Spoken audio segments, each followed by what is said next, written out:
Terror-Dactyl is the scariest ride in Colorado. This is an extreme swing ride that launches guests over Williams Canyon. This is such a unique experience that should be on every adrenaline junkie's bucket list, and I will explain why in this review.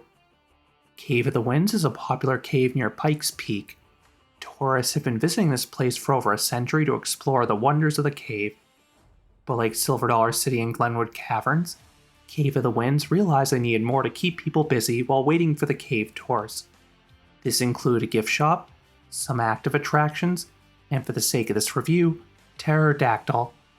This ride opened in 2014. Built by Soaring Eagle, this feels like the hybrid of a Sky Coaster and Falcon's Fury at Busch Gardens, Tampa. Guests sport a giant swing perched at the edge of a cliff, but before you drop, the carriage tilts 90 degrees, so you're staring straight down at the canyon floor, hundreds of feet beneath you. I also am in awe how the manufacturer built this ride, both in terms of the design and the assembly. You have the load platform on one side of the canyon. Then, you have a cable strung across the canyon. This then connects to two towers way on the other side of the canyon. To my knowledge, this model has only been built one other time. That would be the Mountain Monster in Pigeon Forge, Tennessee, which opened in 2019. However, the second installation looks way different. It was built on flat ground, so the structure more closely resembles a traditional sky coaster. Terror-Dactyl's location is one of the most surreal settings for any amusement ride.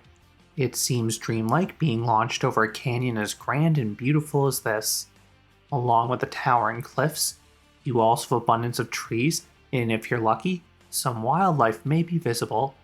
The views are stunning both on and off ride. You can make an argument more people prefer to watch Terror-Dactyl than ride it, and those watching it were captivated.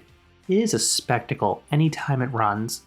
Part of the reason more people are watching is because this attraction is intimidating. Not everyone will want to ride it. The other factor is the price tag. This is not a cheap attraction. As of this recording, Terror-Dactyl costs $35 per person per ride. To be fair, that is in line with the cost of most sky coasters or slingshots. It is a game of supply and demand. Terror-Dactyl has a very low capacity, so the park strategically set the price to avoid lengthy queues. You can purchase your tickets in advance online, but there is no discount doing so, so instead, I would recommend just buying them in person. That way, you are not locked in if your plans change, or if a sudden storm rolls in. Looking at my footage, you would think this was a beautiful summer day through and through. However, a massive hailstorm had just rolled through the area. If you buy your tickets on site, you purchase them at a kiosk on the left side of the gift shop. You then need to sign a waiver. This can be filled out electronically or at tablets in the back of the gift shop. 3 important touring notes. 1. Terror-Dactyl's hours may be different than those of the cave. It typically opens 1 hour later and closes at least 1 hour early. The exact hours can be found on the park website. It is possible those hours could be extended, as Terror-Dactyl ran 1 hour later than the posted close on the website, but you cannot bank on that. 2. This ride is extremely sensitive to wind. Per the operators, it cannot run winds of excess of 10 miles per hour, so be careful visiting on a blustery day. 3. This ride has specific height and weight restrictions. Along with the 48-inch minimum height requirement, riders must be between 100 and 250 pounds. Prior to boarding, you will be weighed. Further, the weight difference between two riders cannot exceed more than 100 pounds. When you're ready to ride, you can head towards the load platform. Typically, the wait time is minimal. I had to wait just 1 or 2 groups to ride, which equates to 5 to 10 minutes. Note that I said groups. Terror-Dactyl seats 2 riders, and both seats must be filled for the ride to dispatch. Fortunately, if you are solo or in an odd-numbered group, the park will find an employee to ride with you. This happens quite often, so if you're an enthusiast looking for a summer job, you may want to consider this place. Walking up to the ride carriage is quite freaky, as you're on this platform suspended over the edge of a cliff, and it has a little sway to it. Once seated, you are secured by 2 restraints. There's a tight seatbelt over your lap. similar to what you find on many of Soaring Eagle's other thrill rides and zip lines. On top of that, this ride has 2 additional shoulder straps. These 2 will be secured tightly. Once secure, the employees swivel the safety fence to the side, offering you an unobstructed view of the canyon. A carriage that serves as the fulcrum then slides in a position over the canyon. Once in place, the gondola slowly tilts 90 degrees towards the canyon floor. It's an unnerving moment, especially as you feel those shoulder straps bearing your full weight. But the views are gorgeous if you can keep your eyes open. You drop the moment you hit that 90-degree angle. Unfortunately, I think this is a bit of a missed opportunity. 1, I wish it held you longer so you had more time to appreciate the view. 2, I think it would be far more thrilling and suspenseful if there was a pause. That way, you couldn't quite anticipate the moment you'd be released. That is one of the best aspects about a drop tower for me, the suspense. It is worth noting that Mountain Monster is the same immediate release, so this potentially could be a limitation of the model versus a deliberate decision by the park. Regardless, the drop is exhilarating. It is a true thrill accelerating towards the canyon floor.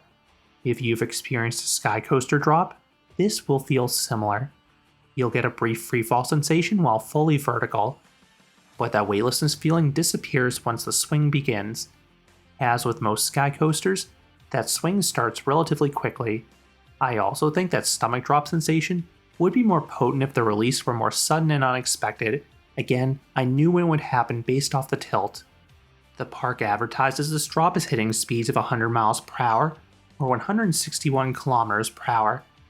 I think that is an exaggeration though. The drop is supposedly 150 feet or 46 meters, which is similar in scale to Mountain Monster, which has a reported 65 mile per hour or 105 km per hour top speed.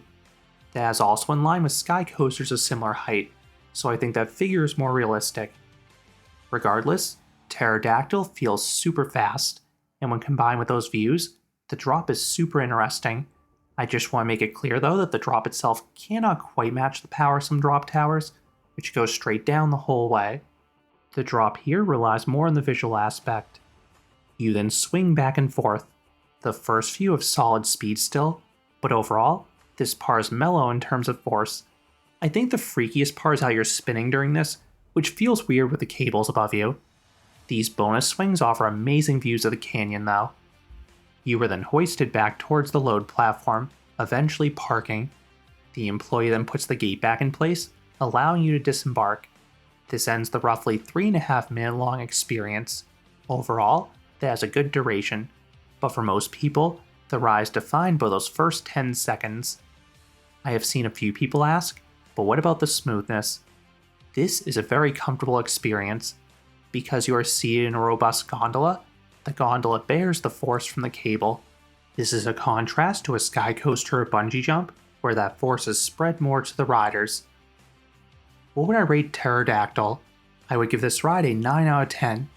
This is a fantastic thrill ride. The canyon location 100% makes this experience. The views are breathtaking, particularly when you're staring over the cliff at the start. As I noted, I just wish you were held there longer to really build up the anticipation. Then the drop is a rush, particularly in that first 1 or 2 seconds when you're fully vertical. If you love sky coasters, you will love this ride. This is an amazing experience. I just have a few nitpicks that prevent it from a perfect score. Those are my thoughts on Pterodactyl at Cave of the Winds. What are your thoughts on this attraction? Do you think it's the scariest ride in Colorado? Let me know down in the comments. If you enjoyed this review, I would appreciate it if you gave this video a like, and you consider subscribing, because there'll be a lot more roller coaster and amusement park videos here at Canopy Coaster. Thanks for watching.